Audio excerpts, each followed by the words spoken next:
Hello everyone, చిక్కటి గ్రేవీతో చాలా టేస్టీగా ఉండే చేపల పులుసును సింపుల్గా ఎలా చేసుకోవాలో చూద్దామండి. ఫస్ట్ శుభ్రం చేసుకున్న చేప ముక్కల్లో ఉప్పు, కారం, పసుపు వేసుకొని ముక్కలుగా బాగా పట్టించి పక్కన పెట్టుకోవాలి. ఇప్పుడు మిక్సీ జార్లో మీడియం సైజ్ ఆనియన్, టమాటా ముక్కలుగా కట్ చేసుకుని వేసుకోవాలి. ధనియాలు, జీలకర్ర, గసగసాలు, లవంగాలు, వెల్లుల్లి వేసుకొని మిక్సీ పెట్టుకోవాలి. ఆరెంజ్ సైజు చింతపండులో వాటర్ వేసి నానబెట్టుకోవాలి. కడాయిలో ఆయిల్ వేసుకొని వేడెక్కాక కొంచెం మెంతులు, ఒక మీడియం సైజు ఉల్లిపాయ ముక్కలు కట్ చేసుకున్నది వేసుకొని ఫ్రై చేసుకోవాలి. ఇప్పుడు మనం ముందుగా మిక్సీ పెట్టుకున్న పేస్ట్ కూడా వేసుకొని ఫ్రై చేసుకోవాలి.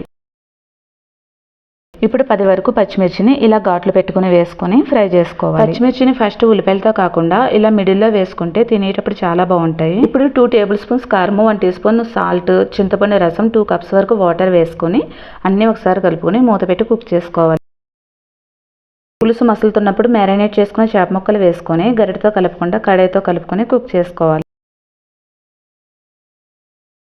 లాస్ట్లో సాల్ట్ అడ్జస్ట్ చేసుకొని కొత్తిమీర చల్లుకొని స్టవ్ ఆఫ్ చేసుకోవడమే. వీడియో నచ్చితే ప్లీజ్ లైక్ చేసి ఛానల్ని సబ్స్క్రైబ్ చేసుకోండి.